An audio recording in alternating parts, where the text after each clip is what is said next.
Welcome back to NXT. We're here, it's episode 2 after a pretty contentious episode 1 with a lot of fairly interesting angles and ways that the stories went. Ultimately, this one's more of a shuffling board, really. Last week we had a 14-minute main event. This week we probably have about 14 minutes of wrestling in total. Like, genuinely, how many matches would you like hazard a guess as to were on this show? 3.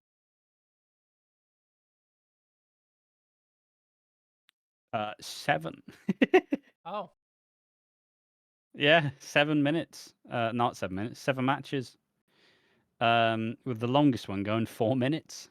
So it's kind of the state of play, really. But I mean, as we'll come to expect in this early era of NXT, I mean, we are introducing a whole new set of talent. So it is just, all right, you get out there, have a squash match. All right, you're out there, squash match. You're out there, another squash match. Like, it's one of those kind of. It's just you're trying to help the viewer acclimatize to the product, and it's just much the same, really. That's a simple matter of fact. But I think first up, we have the wonderful, wonderful, wonderful. We got the debut of Seth Rollins. Um, he is fighting a wrestler called Jiro, who I don't know who they are. I don't know what they've done, and I don't think we ever see him again, to be honest. Um, Annoyingly, not really much to talk about here. It's just Seth Rollins wins with a stomp very quickly, very shortly. I always take the piss. I take the piss because he's wearing a fucking Asking Alexandra t-shirt, which obviously I'm saying he's a fucking poser. He is. Although I say that as a poser, as I can't actually name any Asking Alexandra songs. Alone in a room. There we are. There we are. I remember that one.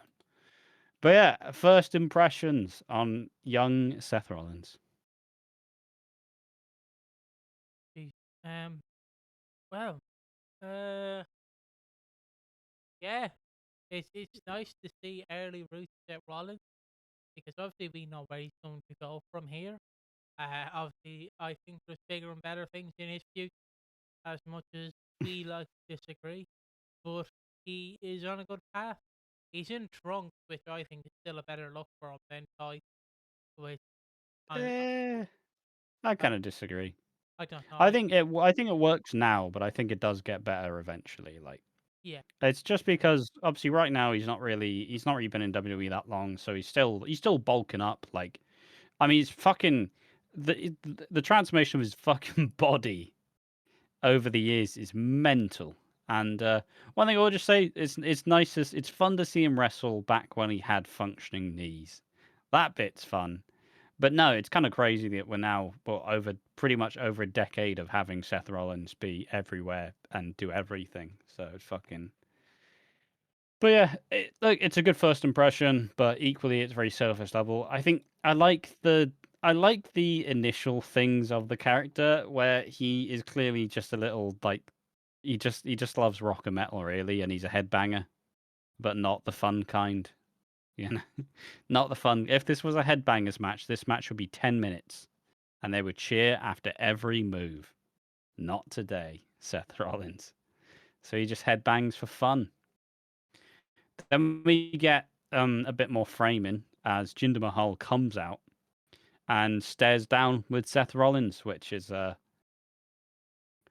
I kind of made the joke that at this point in time, and especially over the next coming years, Jinder Mahal is like the poor man's Alberto Del Rio, where it's like, oh, I'm having a really, really good time. What are you doing here? So I was like, oh, NXT, all this promising young talent, Jinder Mahal. Oh, what do you mean? What do you mean? I used to, And that's sickening. I don't know. I feel the quite opposite. I love Jinder Mahal. I am a transgender. That's what I am. Um, uh, I there was just one. look if he just shows up and does his promo because he obviously it's a weird thing with wrestling where because it's predominantly in America, any difference is like fuck you. So he speaks. He speaks. I, I'm not gonna say what language he's Punjabi. speaking. but mayhaps. But Mayhap. you know, Me to he speaks his language, and the crowd's boo, boo. He's speaking his language. You You like foreign bastard. fucking foreign boo. Like fuck off. What's wrong with you? Just fucking. I don't understand what he's saying. Like, but yeah, he's not fucking speaking to you, is he? I hate that fucking thing in See, wrestling. do you know what's funny? I will always hate the angry foreigner in a wrestling character because it's so fucking played out, boys. Like, how have we done 40 years of angry foreigner heel in wrestling? But it's been How played. is it still a thing? It's been played out now. Has I assume? How is it still a thing? No, but I assume they phased it out. Like I might be. Yeah, kind of, but it's not. Every now and then you still get it. Still for a while that was what fucking Walter was doing. I mean, he still But does they it. wanted him. It's like put the German thing on your trunks. Do it. And he's like, I'm not. It's not really a big part of it. Do it. But But yeah, it's just I bollocks. see if this was in the UK, it'd be like, fuck you, you Indian cunt. Oh, I'm gonna get a curry now. That's great. See ya. Like the difference between the UK crowd and the Americans. But the Americans are booing him like, you did 9/11. No, that wasn't him. That wasn't him. You caused this. It's like, fuck off. He's Indian. He's Jesus. not a terrorist or anything. He's just Indian. Can't be like it's right. Like, like it's just don't forget like that. Like it's just how we viewed wrestling over the years. It's just people immediately like, oh, he's not from here. He's a foreigner. It's like, yeah, and who cares? Like, surely it's better to have variety in wrestling than 69 out of your 70 wrestlers are American and one's not. Like, surely it's better to have a mixture. But Yeah. I don't know. I just find it funny because that's what the Americans will jump to immediately, like in the crowd at that time, because obviously they were still the fighters, even though it's been 10 years, they were still the fighters. But yeah, it's just mental to see. It's also funny to me because the one that always makes me laugh, the Anthony Ogogo one, whereas I called him Anthony Inoki by accident one one time. Outrageous. But yeah, if you don't know that famous feud, not famous, infamous feud between him and Cody Rhodes, where Cody was trying Excuse me, Cody Raheem Rhodes. Cody Rahim, sorry, where he did soft racism, and then the crowd didn't know how to react because he's like England bad, boo. They're like, But we like England. yeah, we like England. Like it's just funny. It's same whenever they were like adamant to get Sheamus as a heel, and then the Americans were like, "Well, we like the Irishness then. Why are we like the only ones that work with is the The Russians, man cheered so heavily in Boston. but the only ones that Yeah, really we're Irish too. But again, the only real foreigners that really work foreign heel is if you're Russian or you're Indian or you're from some part of the Middle East. That's where the foreign heel heat will work, or else everyone else will just cheer you, really, and that's sadly that's fact. And I know that I might mean, sound it's one thing. It's the annoying thing to say because, like I said, I mean, it's just the trajectory of Jinder Mahal's still ridiculous. sort of be Like, champ. what do you learn from Jinder Mahal's career? You be shit for years, and then you just get on the juice, allegedly, and then you win the world title. Like, all right, sound. Like, fuck off. Terrible. He's a shit wrestler. He's a terrible promo. But hey, I do see his. It's probably. I don't know if it's his company, but I do see WXM, which is a Indian like wrestling promotion that Jinder Mahal's like the kind of main face of. That's cool. I like that.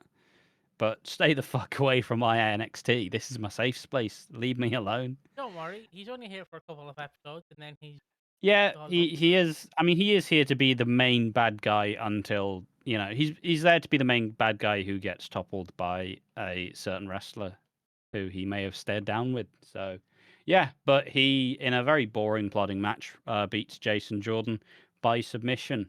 He's using the camel clutch because, yeah, that's what all those bloody wrestlers use. Fucking ridiculous. Yeah, Anyways, you're from India. You know the Iron Sheik, you're don't you? not from the United States. You can use the camel clutch. It's I like, just sorry, are you trying to say something there, Vince?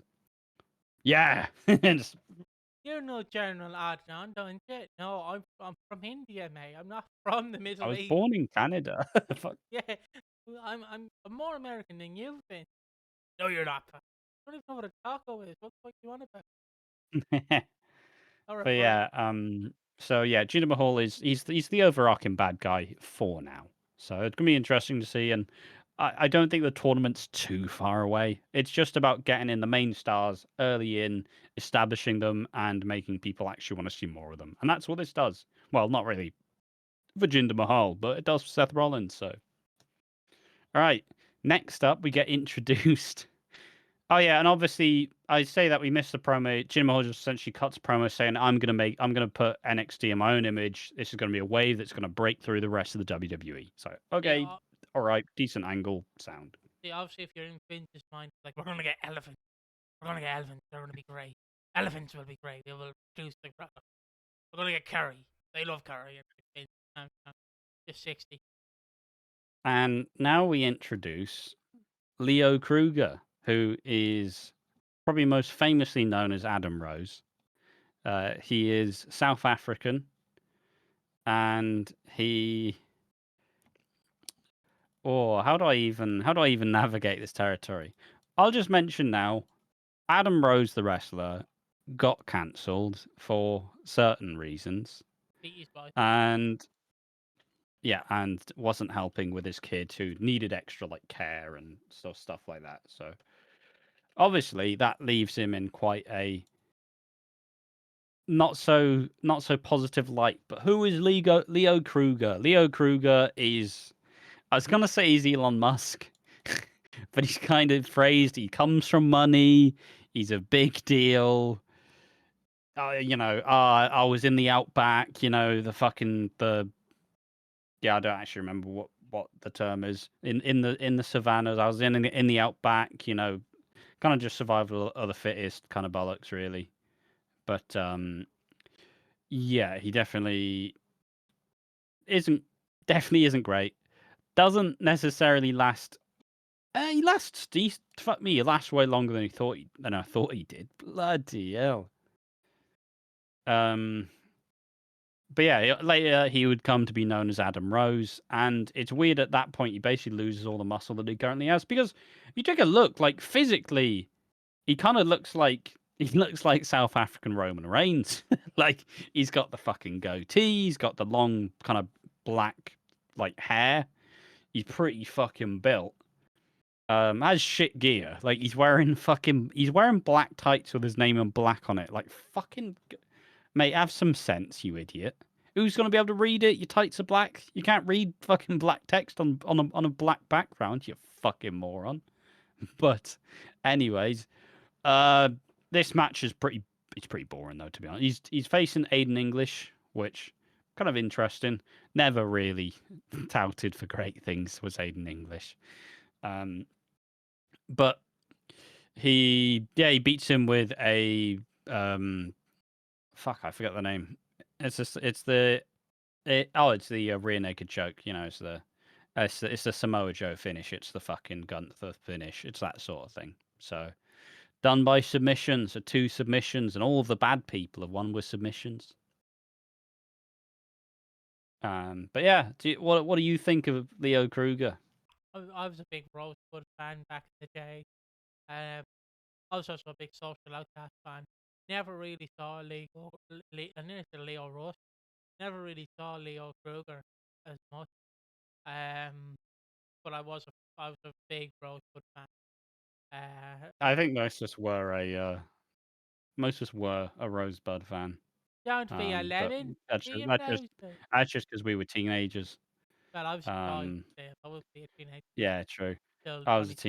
teenager. Yes, don't be a lemon, be a rose. But it's just, it's one of those weird things where it's just that fucking every couple of years there will just be a dancing gimmick like Fandango like fucking Adam Rose, like No Way Jose. Like Daniel they Garcia. they love these.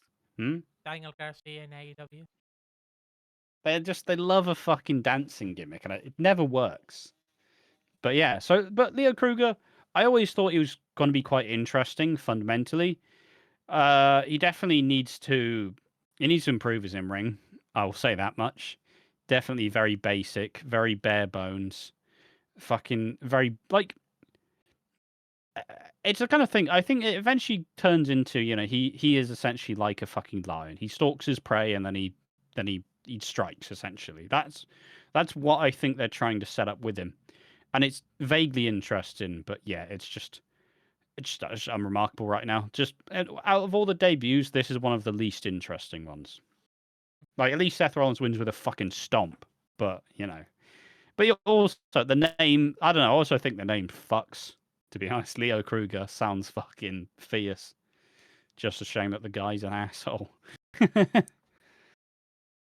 But yeah, then it's Ascension time. They're back. They are back, and they're facing the Usos. Now, obviously, the funny way to frame this is this match contains a wrestler who has both won the Royal Rumble and is a former world champion. Connor Yeah. had a great career. Big Jim. Yeah, it's fucking weird, man. Like, because I mean, when we talk about this, you went, "Oh, the Usos win easy," and I was like, "No, no, no. This is 2012 Usos. They don't start winning shit for like the next give it a year. Give it a year maybe. Maybe a bit longer. But in the tag division with fucking Bubba and Devon and the fucking No Age Outlaws. Fucking give up. Um Motor City Machine Guns. Ah, who needs them? Bubba Ray and Devon. Oh god. But To still. be fair, to Bob and Devon, they did have a great ladder match in like 2013 Oh against no, the War. they weren't entirely washed yet.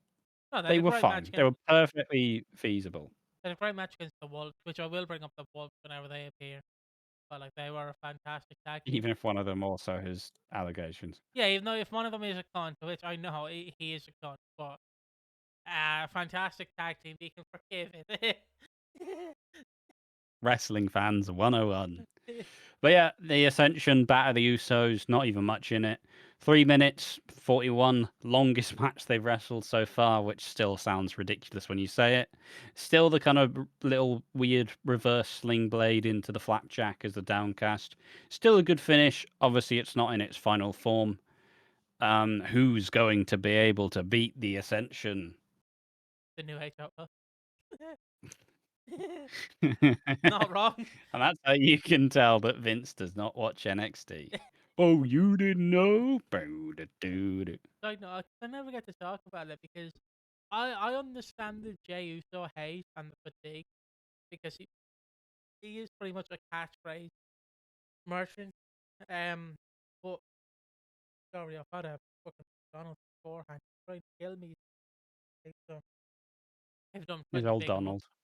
But what I'm trying Ronald. to say is I understand the hate for it, but you have to realize that we might not like him, but the younger generation are going to like him, and that's what like really matters. Is because obviously the other is the product. I just want to say this about like 2026 Jey Uso. Obviously, since it's a friendly product, Jey Uso will put butts in seats. It's sad to say from our perspective, but for a The younger crowd, modern Stone Cold. up there with John That's a Cena. joke. But you know what I mean? He will bring people, and people will go to Raw just to be in the Yeet section or whatever the fuck they call it. Yeah, Like, i- is he an entrant? Yeah. Is he a shit wrestler? Yes. But again, the key you have to realize in WWE, where it's different from AEW, where AEW fans are more smart, where they will realize, yeah, you're nothing more, are you? You have nothing to understand. WWE fans are a bit of an idiot, so like you don't need to be a good wrestler. You just need to have a catchphrase, and you'll be fucking fine. Unless you're Logan Paul, then all you need to be is a fantastic wrestler, but I'll be a piece of shit. the opposite of it. But like Jey Uso, like what I will say, is even though he's a shit wrestler, he does make money. He does make money. It's fucking why Danhausen is gonna succeed over there.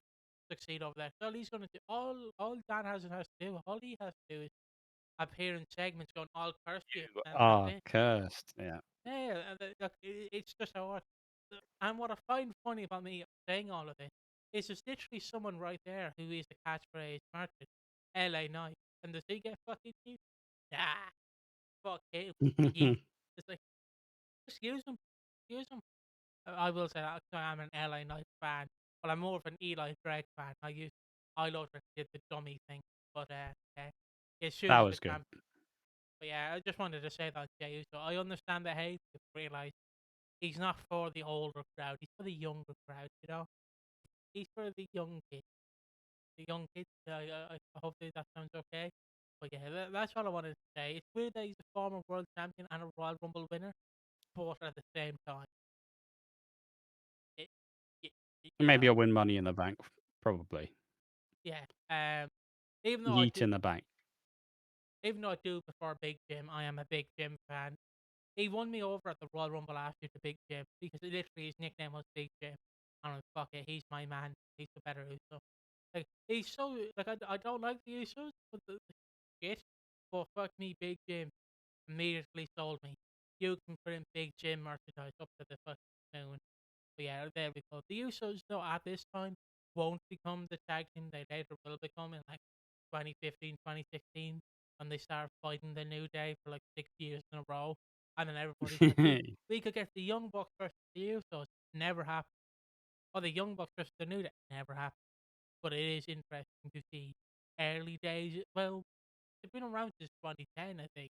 2010, Yeah, 2011. it's So, still a young time. Like yeah, they're still like fledgling.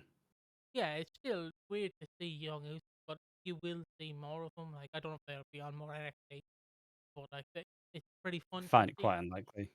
Pretty fun to see early days Usos. It's also very weird to see when you look across the break that the Ascension, the Usos, which one will become the better tag team, and which one will be chopped out to the New Age Outlaws.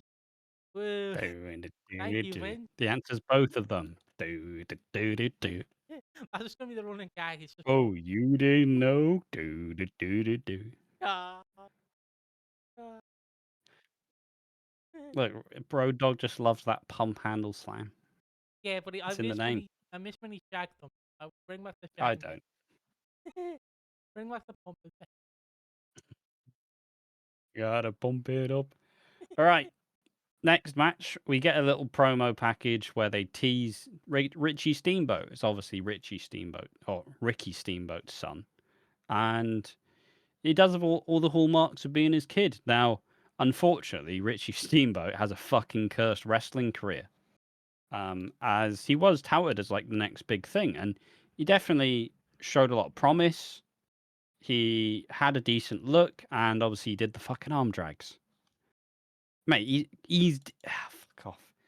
Wrestlers can't help themselves. Obviously, now this is deeply immature, but Ricky Steamboat is called Dick Blood. And fucking that's his actual name. And obviously he just called him Richard Blood Jr. So he's Dickie Blood Jr. Fuck off, wrestlers. Just pick a better name. Fuck you. What's the point? Why are you calling you fuck's sake? One of the most mental names in general. But yeah, essentially he's saying, "Oh, he's the future. It's going to be great, etc., etc." But unfortunately, gets a lot of back injuries. I think he gets struck with back injuries and fucking retires by. I think he disappears by November 2012 and then just doesn't wrestle ever again. So like the best he does is he just has a bunch of like matches and some feuds with Cassius Ohno, obviously Chris Hero, but yeah, it's just fucking depressing, really. It's just depressing. Like if the peak of your wrestling career was fucking FCW, like fucking give up. But what are your immediate thoughts about Richie Steamboat? But I mean, I get to brag about Ricky Steamboat. I fucking love Steamboat. Ricky Steamboat. Like, I've Legend. talked about it before, but literally, unlike Flair. And I know Flair literally had substance abuse, fucking 7 5, fucking maybe 50 wives. I don't. But like Ricky, you could probably like amputate Ricky Steamboat's leg, and it could still fall on a 5-star classic one leg because Ricky Steamboat. Like, 'cause I know this is a few years prior, but everyone remembers Mania 25 in Extreme Rules 2009, where he has those two brilliant matches. Well, he's part of one brilliant Well, it's match. like, yeah, but the issue is he's also having to wrestle with what fucking isn't he having to wrestle with fucking Pipe Piper, and Snuka. out of shape Piper, and fucking Snooker. Yeah, no, no, But no. like, That the Mania match. it's the I mean it's just the fluff piece, right? The fluff piece, you go, fucking hell, Steamboat still got it. Like if it was anybody else who could actually move, then you go, oh yeah, it was just alright. You know, they were all just quite good. But no, because he's fucking stuck with out of shape Piper and fucking Snooker. Like that, mate. Genuinely, if it was literally anyone else who could actually still move, we would not talk about that moment nearly as well. No, no. But Which is the especially considering hilarious bit. But equally, he did such a good fucking job, didn't he? Like, it was yeah, they mental. brought him back for Extreme He's Rules. 50 years old. Yeah, he's only, and I know this by shocking. From my knowledge, he only retired at the time of recording last year in 2025, which is fucking mental. Did he not officially retire? Like, No, well, he would, he would on and off well, he wrestle. probably unofficially retired, of Yeah, course. yeah. But yeah, like I know, like because the Mania 25 match I did was originally supposed to be Mickey Rourke, but obviously that didn't work out for the best of Yes. the team. But obviously has that classic against Jericho at Extreme Rules 09. And everyone goes, fuck me, Steamboat can still go. So like the Steamboat family are an underrated family, eh, because Ricky, from what I see, pretty pretty good. I also think he just plays a lot of really good parts, in my opinion. Like, it's like he has good moments. He had the good moments when you had like Ron the Truth Killings in NWA TNA where he's winning the belt. Like that moment for me, he's fucking immortalized. There's just so many good Ricky Steamboat moments.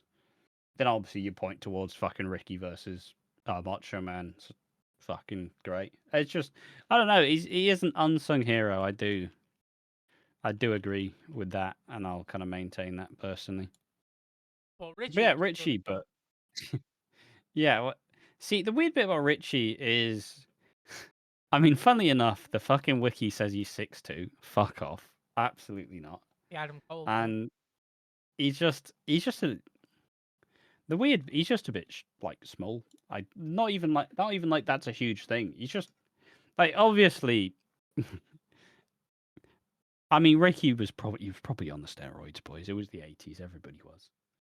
But he is just quite small. He does have the Adam Cole build, which is fine because he's not trying to fucking wrestle like he's Keith Lee. You know what I mean? But it's a little back and forth. 4 minute 24 match, and it ends with a sling blade. Which let's just say now this is the fucking time where the sling blade actually starts getting used in WWE. Because till this point, fuck off, it's not happening. But I mean, even Ricky, he trained in Noah, which is cool. So yeah, it's a good introduction to Ricky Steamboat. Obviously, I'm trying to view it in the way of I'm trying to view it in not like a jaded, like, oh man, he didn't fucking go anywhere because he just did injuries. That's sad. But like he is a really promising talent, and you can understand why they're trying to do it. Like, especially nowadays. I mean, even take it with modern NXT, where you have fucking Brian Pillman Jr., you have fucking Finley's son, you have, I mean, one of these is not the others. You have fucking Santino's daughter, and none of them are called after their parents. Like, so, and Charlie Dempsey not being called fucking, just call him Charlie Regal for fuck's sake. But it's that weird thing where it's a 50-50 chance if they are actually a legacy wrestler, whether you actually call them by their fucking name. Randy Orton gets it. Does Michael McGillicuddy? Kind of technically, I think that is technically his mother's maiden name because I think his mother's like Blula McGillicuddy, but fucking just call him Joe Hennig, you twats. And yes, it's a rare case where they actually decided, fuck it, he is the legacy. He is going to continue the legacy of the Steamboats and fucking see what you think. And even in the crowd, Ricky is there and kind of congratulates his son. So it's good framing. It's a good setup for the character. But yeah, unfortunately, it just doesn't end well. I do want to say, At least he's still alive. I'll say that. At least he's still alive. He just retired. It's fine. There's how more to old was life he than here? About wrestling, boys. 20? Or, Oh, I don't know if this is up to date, but apparently he's 38. Like now. oh, So he would have been super fucking young. Yeah, fuck me. He's what? 38 now. This was what? 14 years ago. He was 24. oh, Mate, he retired. He technically retired in 2015. He retired at like 26. that's not bad, to be fair. But I want to say, He's like, brutal though. I want to say, by the way, if you're thinking about Finley's son, we're not talking about David Finley, we're talking about the other one. Oh yeah, talking Yeah, about the other one, yeah. Brogan. Grogu? Brogan. Yeah. He's not called, Fucking he's not called the Finley for some reason, he should be. But, Uriah Connors or whatever. yeah, well, I do want to say David Finley was one of, I've watched one match of David Finlay, I immediately liked one because one of the promos he was interviewed of why he went to WWE or not why he went to AEW. Just along the lines of, I don't want to be with the embarrassment of my brother or my dad. And he went like, the best thing my dad ever did was shooting me out of his nutsack. He never won a title, and I'm the best thing about him. Like, yeah, Finlay, yeah. But also, David Finlay's not really Irish. He's actually born in Germany, so he's a German wrestler. Yeah, exactly. He's not even. You're not even the good Irish either. It, You're Northern Irish. it, is he even like? Is he? I mean, it's like Charlie Dempsey. I don't know what the fuck. I don't know what Regal's son's fucking accent is. It's some mental fucking weird shit. Yeah. Like man raised in America, but still has a slight British accent in a way, but also doesn't in the slightest. Fuck, it's so Hello, weird, bro. so bizarre. Yeah. But it also just feels wrong. Like, Regal's from. Regal's from. Is he from Blackpool, or he's Yeah, good. from? I think it was Bill from Blackpool, but he was from. Where's he from? Podsall. Where the fuck is that? Staffordshire. Bloody hell. That's near me. Ish. But you know, I just anyone Regal's son should be speaking the Queen's English. You know what I mean? It should be. It feels wrong. Feels wrong. Although that out of all those in that group, fingers crossed, Charlie Dempsey doesn't retire in 3 years. You know, like please, for the love of God, let it happen, please. But yeah, so Richie Steamboat. All in all, though, his Sling Blade did look a bit shit, but I'm blaming that on Rick Victor. So fuck you. But he's good and he's very promising, and I'm excited to see more. Next up, we get the promo of the seductive Antonio Cesaro, because that's what they want to push him as, seductive. Um, and obviously, early Antonio Cesaro. I think it's around this time, anyways. He still shows up on SmackDown, and just wins the US title, Yeah, just he out of went to nowhere. SummerSlam. Really good on the big So, show.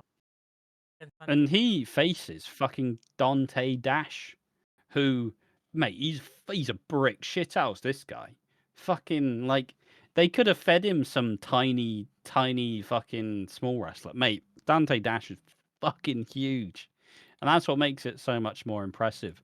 Tony Cesaro also has Oksana, who famously married Goldust to not get hit with shovels when she goes back to Lithuania, uh, because that's a thing. And yeah, very clean squash match. All the good moves, the pop up uppercut, the neutralizer, which at the time I really didn't like as a move, but it still looks really impressive. And I've kind of, I have, I, I'm allowing it to happen. It's fine. He doesn't get the cool Lance Storm theme yet though. Unfortunately, not. I love Cesaro as well. I think Cesaro is um obviously he's the black. He's one of he's despite his position, he's still exceptionally underrated for what he is. Oh yeah, I agree. I think he was apart from one of the greatest tag teams of 4K with Chris Hero, Kings of Wrestling. Even though I take the piss and Yeah. say that was the second best Kings of Wrestling.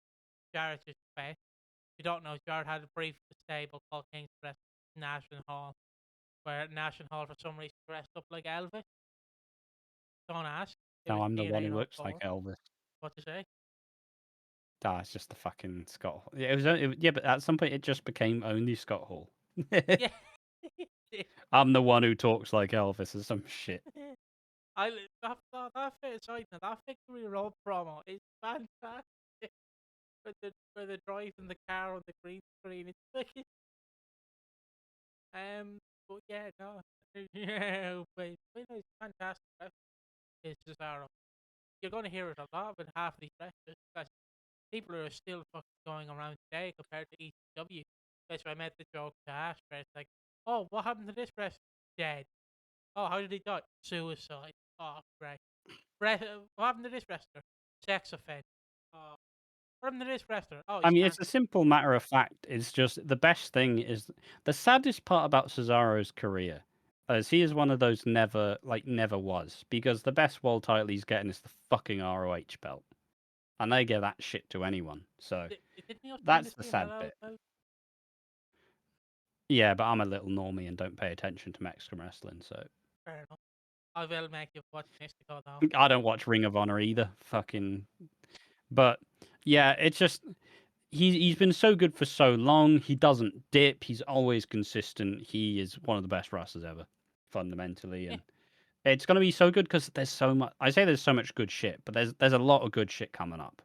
Some of the most famous early like NXT moments are the Cesaro William Regal, and then you have fucking Cesaro Sami Zayn, where he dives through the fucking middle turnbuckle, hitting him with a DDT. Some of the most earliest moments are built off Cesaro, which is fucking good. But at least I don't know. It's that kind of thing where, yeah, sure, you could probably be like maybe he would have been a world champion like once or twice, but he's just had a stellar career no matter what, and he's never really looked like a twat. So he's just tremendous. Like even when he got his fucking teeth like smashed out, he fucking didn't give a shit. It's great. no, Like, what a man. he- What a man, Cesaro. even the Deathline, the Death Riders, fantastic. Himself with Garcia, Utah. As much as people hate Utah, I think I love Utah because of how shit Utah is. He's also fantastic. Also Paxton, is just fantastic. He's coming up as well. But yeah, Cesaro is fantastic. I look forward to actually being able to cover his stuff. It's just at this time as well, like you don't have the strong style wrestlers. You know, this is sort of slowly incoming as they incorporate more like Japanese wrestlers or wrestlers from different promotions. They don't really tend to lean towards much lucha shit in NXT. This kind of still is a very underdeveloped niche inside it. But fundamentally, it's just you want these styles, you want these, you know, you want these powerhouses, and fucking Cesaro looks like he fucking ate Jason Statham. Like it's just fucking ridiculous. That man is built to absolute fucking high heaven. And if people know me, people know I'm a Jason Statham fan. So And then finally, we get to the main event, which I can't lie, after all the other shit that came up, this main event is an absolute fucking afterthought. It's these are the weird remnants of old NXT, and it's not particularly good. So the main event, because I think I forgot to talk about the segment last week where Derek Bateman finds Johnny Curtis, who's in a bathroom, and says it's his office. And then it's basically just a weird way where he's like, I'm feeling sick. I'm feeling weird sick. And I'm going to have to wrestle you next week. It's just a weird fucking promo. It's just ridiculous. And he wipes his hands on it on Derek Bateman's shirt. So the main event of NXT is Derek Bateman versus Johnny Curtis. Yeah. Derek Bateman wins with the one percenter, or whatever the fuck his finish is actually called, also known as the Dirty Deeds, the Headlock DDT, which I still think is a fucking sick move. If unfortunately, yeah, RVD's not here to sell it. Like, I don't know. It's one of those things. The wrestlers just sell it flat. It's like a DDT. So why do wrestlers sell a DDT fully flat? Just do the fucking handstand, man. Do the RVD. Fucking go on your head. Make it look cool as fuck. Don't just play it flat. It's not Skull Crush from finale. It's not that fucking move. Do it properly, or don't do it at all. You bastards. But yeah, I like Derek Bateman. I did like his chemistry with Daniel Bryan on season 4 of NXT. Johnny Curtis, he's a weird one, to be honest. He's one of those wrestlers where, despite not really having that much of a good time, he made the best out of a lot of really garbage situations, right? Where he only just retired. He only just retired. He's now a producer for TNA. I didn't even know they had producers in TNA. I thought it was just the wrestlers. So fundamentally, he was employed by WWE from 2006 to 2021. How? And like, yeah, sure, he's probably not getting much, but fuck me, he's getting enough to live on. Fucking outrageous behavior. And I'll never understand the fucking Johnny Curtis thing because he was just weird. Like, I remember watching the promos after I think he won NXT um, by beating Brodus Clay. Beat Brodus Clay to win an NXT. Then he just does a bunch of weird fucking promos where he pours milk over a plate and says, "Don't cry over spilled milk," or whatever the fuck. Like, the characterization is so unbelievably bizarre. And yeah, and then he gets turned into Fandango, which did he beat? Did he actually beat Jericho at the Mania they fought at? Eh, I want to say he did. He probably did, but I want to say he did. Yes, he beat Chris Jericho at WrestleMania 29. Yeah. Mate, he debuted at WrestleMania, and then the crowd loved it because of the theme. Just weird, just bizarre. Yeah, I And then remember. even then, when the Fandango character's absolutely fucking wrecked, he starts teaming with Tyler Breeze, and then they have the fucking fashion files, and that shit pops off for fucking ages. I It's so mental. I remember it well because I remember watching that Mania and Ryback loses to Mark Henry and fucking Big E loses to Daniel Bryan and Kane. That's the tag match with Dolph Ziggler. And the Shield win Bloody against Big Show, Orton, and Sheamus. Yeah, that was a WrestleMania and a half. But yeah, hell. but yeah, I'm one thing. Just a slight aside. I'm so glad we never actually decided to watch all those manias because like the manias are so up and down. It's outrageous. Just because it's WrestleMania does not mean it's good. The amount of shit that's just put on WrestleMania that doesn't deserve to be there. It's like one of the pandemic manias where you had you had Drew McIntyre versus Happy Corbin, or maybe it was him versus Elias. I don't remember, but like just the amount of shit that they just go, yeah, let's just do that. WrestleMania match, Baron Corbin versus Kurt Angle retirement match, and goes in 5 minutes and he loses like a bitch. Great, fantastic, good job, guys. How long's the show again? Oh, 7 hours. Don't mind me. I'm just gonna sleep here. That fucking. don't worry. But all that to say, Johnny Curtis is pretty ass at wrestling, but he is good at keeping a contract. So fair play to him. And yeah, I feel like that's what we're going to leave it because I can't top that. So yeah, what's coming up next? Who the fuck knows? Honestly, I've watched it, even I don't remember. But probably look in our future, we do have everybody's favorite shit wrestler, Tonga Loa, as Camacho when him and Hunico were a partnership. And every week, Hunico would come out on his big fuck off bicycle. That I just, yeah, classic times. Although the best bit about him is didn't he knock out a wrestler with a Coke can? Wasn't that a big scandal? I don't know. I swear he knocked out Enzo Amore with a fucking Coke can. It was a wrestler. There was a really big um yeah, he was fighting. Yeah, Hunico was fighting fucking. He fought Chris Jericho and he fought fucking Simon Gotch. and he's just a mad bastard now. I think he's wrestling as like Cinta de Oro. But as actual Sin Cara has proceeded to fucking do way better. Funny enough, Hunico also started his own promotion called Cinta de Oro Promotions. Is he the What you champion? naming it after yourself for? Is he the champion? Is he the champion? He was. Of course he fucking was. Ridiculous. Fucking ridiculous. But yeah, just the state of NXT. But interesting stuff. Want to see Ricky Steamboat or Richie Steamboat do more. And it's interesting to see the humble beginnings of Seth Rollins. So yeah, join us for the next episode of WWE NXT.